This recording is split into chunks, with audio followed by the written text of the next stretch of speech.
손들아 내가 소멸되지 아니하느니라. 아멘.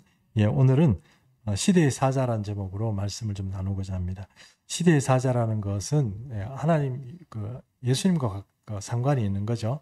예수님이 오실 때 그때 세례 요한이 어떤 시대의 사자가 된 것처럼 우리 시대에도 사실은 세례 요한처럼 그렇게 오지는 않겠지만 우리 시대에도 사자가 있습니다. 그 사자가 바로 우리가 되어야 된다 하는 그런 취지의 말씀입니다.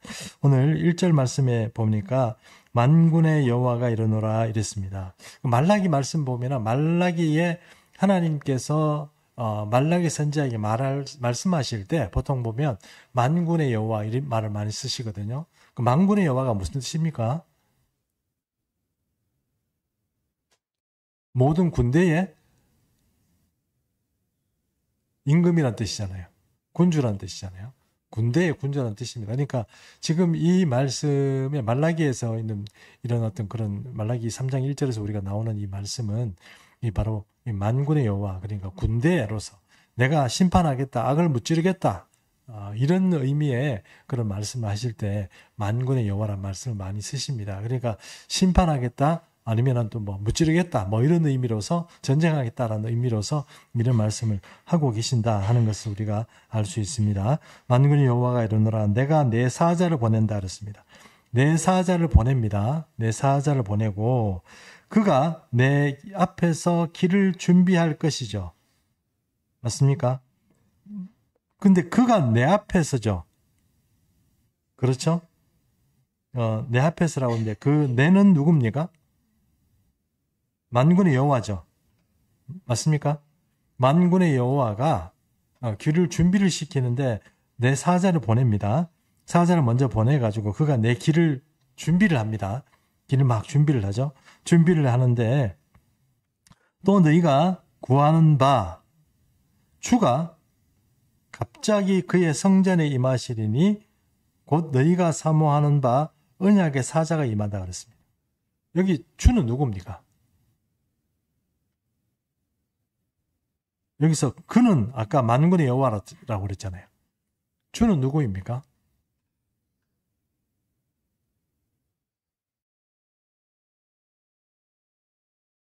그의 성전에 임하잖아요.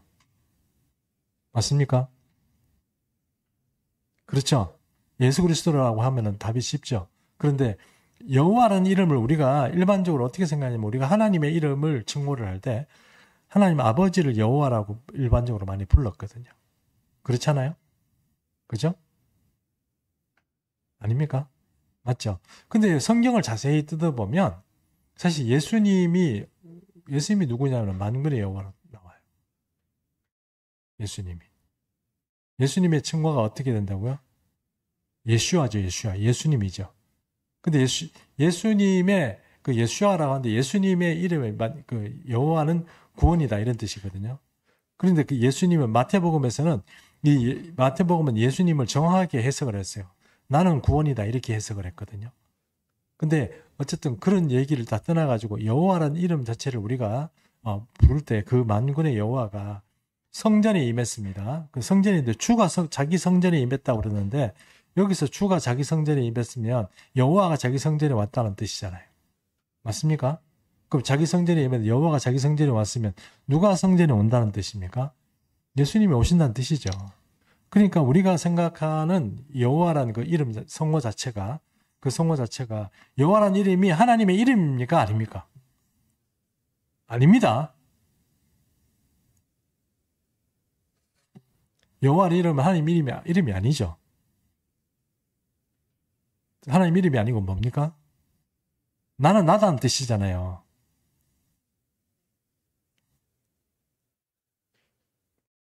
여호와라, 그러니까 하나님 이렇게 딱 얘기하면 하나님 아버지 할 때 우리가 하나님 이름, 아버지 이름은 여호와야 이렇게 얘기를 하는데 그게 아니라고요. 그게 아니고 모세를 만났을 때, 불 속에서 만났을 때 당신의 이름이 뭡니까? 이렇게 물어봤잖아요. 모세가 하나님께. 기억나시죠? 그때 하나님이 뭐라고 얘기했습니까? 나는 난데라고 했는데 그게 뭡니까? 예후하 이렇게 됐어요. 예후하. 그 발음이 정확한지는 사실 지금 후손들이 잘 몰라요. 그게 뭡니까? 우리가 흔히 말하는 여호와를 부르는 거죠. 나는 난데, 혹은 다른 이름으로 얘기하면 나는 난데 이렇게 얘기하는, 저는 이렇게 해석합니다. 나는 이름이 없는데 이겁니다. 왜냐하면 이름은 항상 높은 사람이 아래 사람을 짓죠. 이름을. 창세기 할 때 우리가 했잖아요. 기억나시죠? 아담이라는 이름을 누가 지었습니까? 하나님이 지으셨잖아요. 하와는 이름을 누가 지었습니까? 하나님이 지었습니까? 아담이 지었습니다. 아닙니까? 잘 보시면 하와라는 이름은 아담이 지었습니다. 제가 어떤 신천지에서 강의하는 게 아니니까 잘 들어보세요. 하와라는 이름을 아담이 지었습니다. 그럼 아담의 권세가 더 있습니까? 하와가 아담의 권세가 하와보다 더 있는 거죠. 그리고 이 모든 피조물을 다스릴 수 있는 권세를 하나님께서 아담에게 주었기 때문에 이 땅의 피조물의 이름을 붙인 게 누굽니까? 아담이 붙인 겁니다. 그럼 하나님은 아담이 부를 때 어떻게 불러야 됩니까? 이름이 있어야 될까요? 이름이 있어야 한국은 예를 들어서 선생님 이러면 교수님 보고도 선생님 이래서 만약에 선생님 이러면 선생님 교수님 이렇게 얘기하지만 미국 같은 경우 어떻게 돼요? 손 들고 프로페서 이렇게 부릅니까? 티처 이렇게 부릅니까? 이름이 그 교수 이름이 데이비드는 뭡니까? 데이비드 이렇게 부르잖아요. 그러면 좋습니다. 그럼 아담이 하나님을 만나고 싶어요. 그러면 아담이 하나님께 뭐라고 얘기해요? 여호와라고 부릅니까? 여호와라고 불러요? 아니잖아요. 맞죠? 여호와라는 이름 자체가 하나님의 이름이라고 성공하게 말하기는 조금 곤란한 게 그게 예전에 아브라함과 이삭과 야곱의 시대도 보면 하나님의 이름을 제대로 못 붙였어요.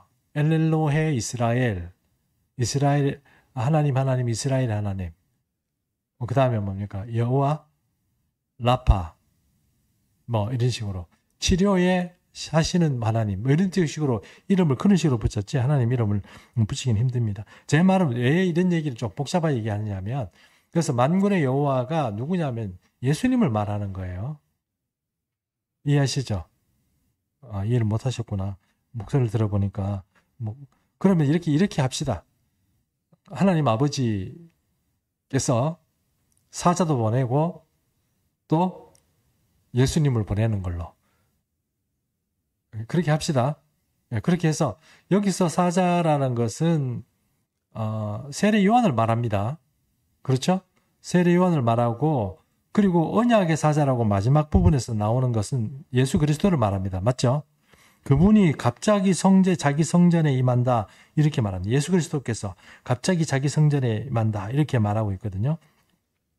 마가복음 1장 2절에서 3절을 이렇게 말합니다. 마가복음 1장 2절에서 3절 지금 세례 요한 얘기를 합니다. 선지자 이사야의 글에 보라 내가 내 사자를 내 앞에 보내노니 그가 내 길을 준비하리라.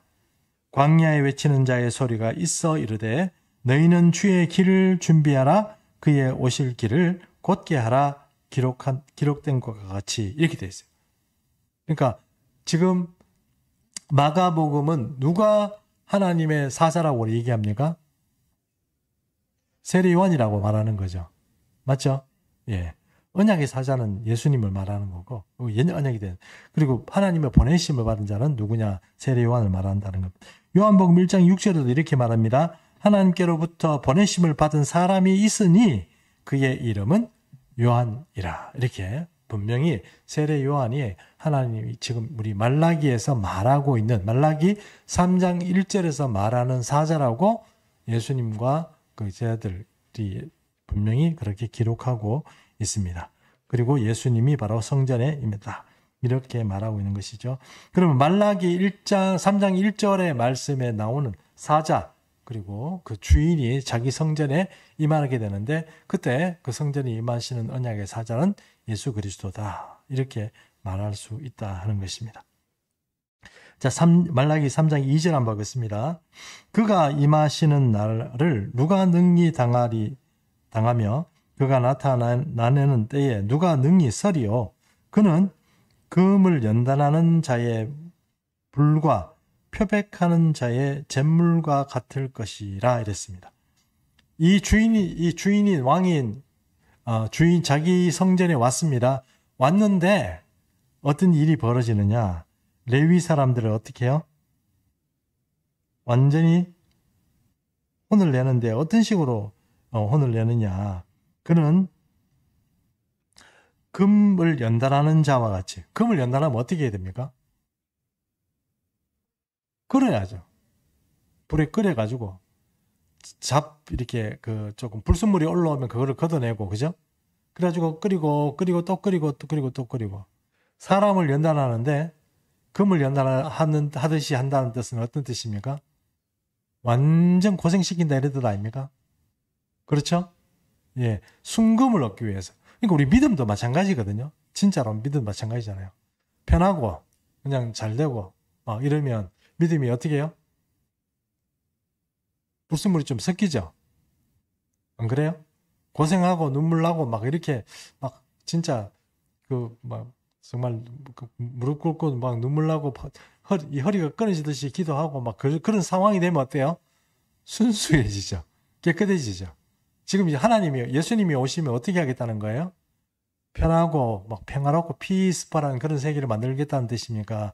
아니면은 너희가 지금까지 눈먼 제물 드리고 다리 저는 그런 양 드리고 막 함부로 하나님 경영하기보다는 그런 지친 마음, 피곤한 마음으로 하나님께 그냥 제사 드린 거 용서하지 않겠다는 뜻이죠.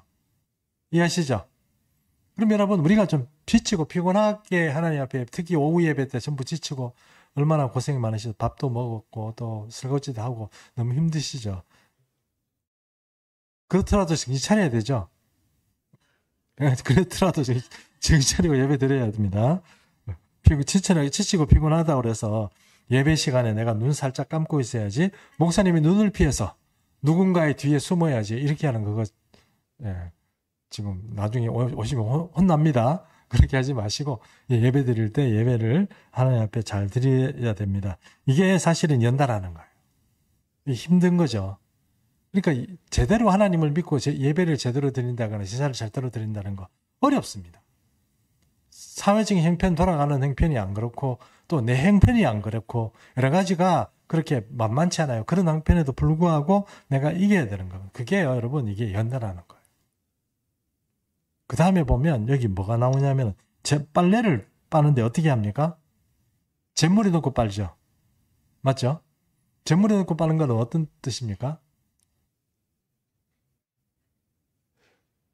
이 옷이 보면 저도 이렇게 흰옷 가끔씩 있는데 집사람한테 항상 혼나거든요.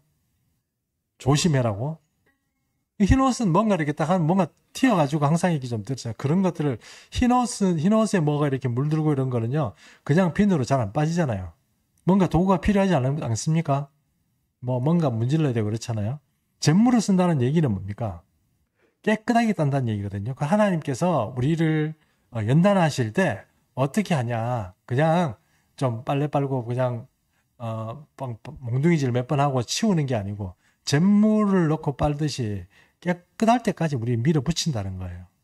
여러분, 우리 하나님께서 우리를 사랑하시고 아끼시지만 하나님 우리를 살리시기 위해서는 연단하십니다. 그것은 이제 잿물에 넣고 빨래를 하듯이 우리를 밀어붙입니다. 그러면 피곤하고 힘들지만 이것이 주님께서 우리를 살리는 일이다 이렇게 생각하고 감사함으로 그렇게 당해야 될 것입니다. 세 번째 보면 3절에 이런 말씀이 나오거든요. 3절에 그가 은을 연단하여 깨끗하게 하는 자같이 앉아서 레위 자손을 깨끗하게 하되 금은같이 그를 연단하리니 그들이 공의로운 제물을 나 여호와께 바칠 것이라 이랬습니다. 여러분, 은을 연단한다는 건 어떤 겁니까? 은을 연단하는 것은? 은을 연단하는 게 어떤 건지 아십니까? 은을 반짝반짝하게 만든다는 뜻이거든요. 은을 가지고 뭘 이렇게 만들어 놓으면 그게 반짝반짝하고 이렇게 표면이 이렇게 뭡니까? 매끄럽고 이렇게 되어 있지 않습니다. 그럼 어떻게 해야 돼요? 사포질 같은 거 해야죠. 정말 미세한 사포질 같은 거 해가지고 만듭니다. 그렇게 하면 좀 거칠거칠하던 부분이나 그냥 광택이 나지 않던 은이 광택이 납니다. 광택이. 광택이 나도록 그렇게 하겠다는 거죠. 사포질 하겠다는 거 아닙니까? 우리를 어떻게 해요? 레위 자손을 사포질 하겠다는 뜻 아닙니까, 여러분? 이해하시죠? 사포질 하겠다는 뜻입니다. 그것처럼 여러분, 하나님께서 하나님께 제사를 제대로 드리지 않고 예배가 올바르지 않는 사람들을 회복시키기 위해서 특별히 레위 자손들, 그들이 이제 하나님 앞에 말씀을 맡았고 또 제사를 맡았습니다. 그런 사람들은 그냥 하나님께서 그냥 이렇게 대강하는 게 아니고 사포질 한다는 겁니다. 그 사포질도 뭐 감사해야죠. 왜냐하면 우리를 살리는 그런 것이기 때문에 그렇습니다. 어쨌든 레위 자손을 하나님께 공의로운 도구로서 또 말씀의 도구, 말씀을 맡은 사람을 또 제사장으로서 하나님께 이렇게 제사 드리는 그런 직분을 맡겼기 때문에 그 주인이신 주인이 자기 성전에 왔을 때 그냥 잊지 않겠다는 겁니다. 이렇게 막 연단하겠다는 겁니다. 자, 이제 2절밖에 안 남았습니다. 5절 말씀 보겠습니다. 내가 심판하러 너희에게 임할 것이라 이랬습니다. 심판한다고 그랬죠. 점치는 자, 간음하는 자, 거짓말하는, 맹세하는 자, 그리고 품꾼의 삭제해서 억울함있게 만드는 자, 고아와 과부를 압제하는 자, 나그네를 억울하게 하는 자, 이런 자들 용서하지 않겠고, 또 나를 경외하지 않은 자들에게 속히 증언하리라 만군의 여호와가 말씀하니, 속히 증언한다는 얘기는 그렇게 보여준다는 뜻이잖아요. 그들에게 내 확실히 내가 어떻게 하는지 심판을 보여주겠다 이런 뜻입니다. 그렇게 해서 하나님께서 그렇게 하시겠다 이런 뜻입니다. 6절 한번 보겠습니다. 6절 나 여호와는 변하지 아니하나니 그러므로 야곱의 자손들아 너희가 소멸되지 아니하느니라. 하나님께서 이렇게 오셔가지고 이 야곱의 자손 그러니까 이스라엘 백성들에게 오셔가지고 이 성전을 회복하고 레위 자손을 회복하는 이유는 무엇입니까? 그들을 홍군형을 내려고 하는 것이 아니고 어떻게 하려고요? 살리려고 하시는 거다 그 말입니다. 그게 6절의 말. 결국은 하나님께서 심판하시는 목적이 뭐냐? 말라기를 통해서 그것은 이스라엘 백성들을 살리려고 하는 겁니다. 제사를 회복하려고, 예배를 회복하려고, 여호와를 경외하게 하려고 하는 것이다. 이렇게 우리가 이해를 할 수 있다는 것입니다. 자, 결론입니다. 누가복음 1장 17절을 찾아보십시오. 한번 손가락 잠들지 말고 깨어나라. 자, 누가복음 1장 17절.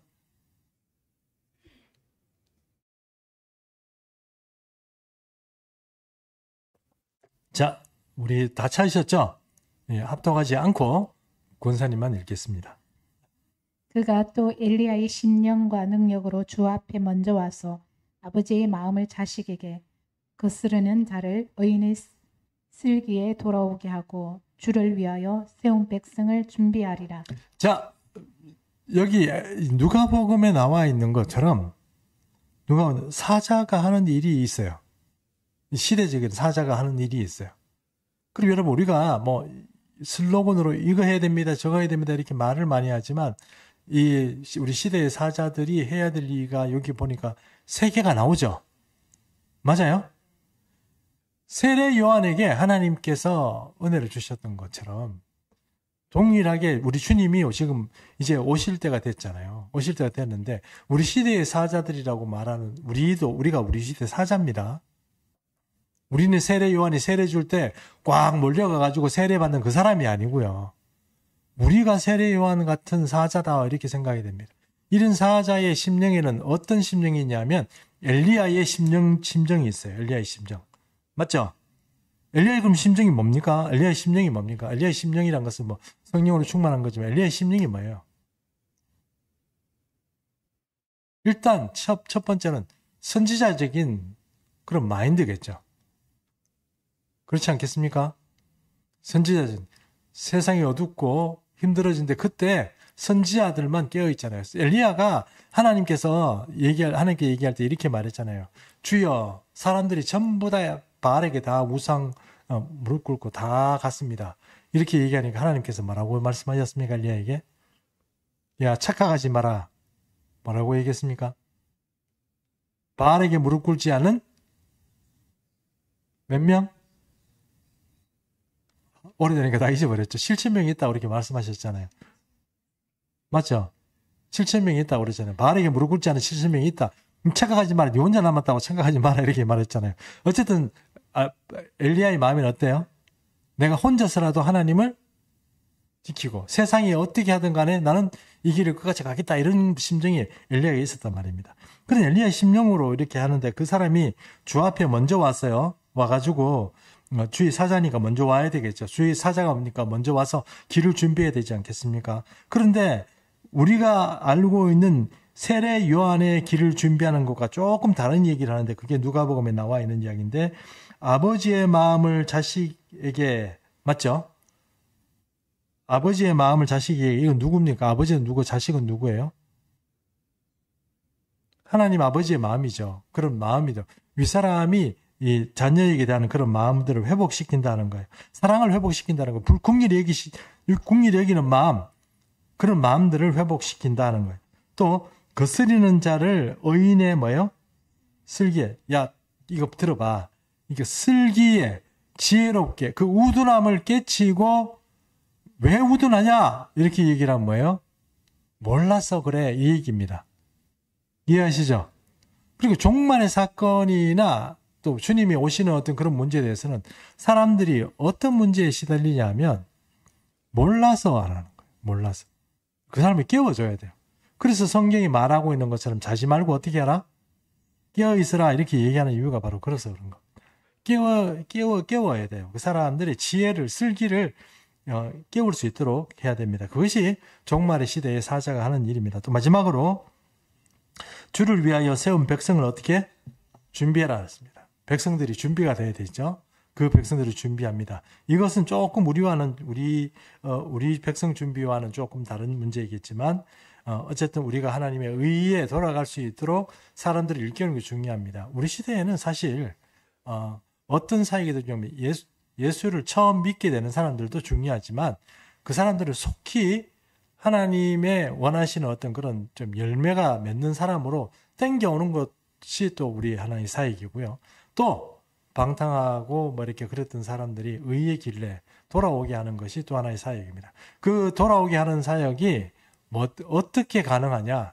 그 사람의 슬기를 주는 거예요. 그러니까 그 사람에게 지혜를 주고 깨닫게 해주는으로 인해 가지고 그 사람이 돌아오게 하는 거. 그게 우리 시대의 뭐요?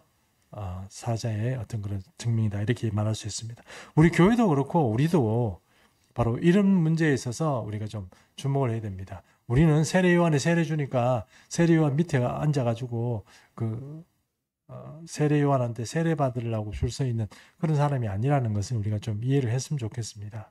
뭐 우리가 그럼 세례요한입니까? 아니요, 그런 뜻은 아닌데 우리가 우리 종말의 시간에 우리 주님이 오실 길을 예배하던 초대교회의 그런 어떤 성도들처럼 우리도 그런 마음으로 오늘 우리 시대를 살아야 된다는 겁니다. 왜냐하면 우리가 초대교인들보다 혹은 중세교인들보다 지금 우리가 훨씬 더 주님 오실 시대에 가까워졌습니다.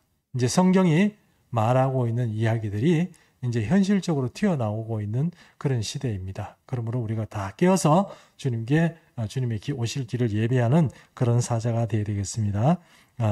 제가 기도하겠습니다. 살아계신 하나님 아버지, 오늘 주일 예배, 오전 예배와 오후 예배를 통해서 은혜 주시니 감사합니다. 하나님 아버지,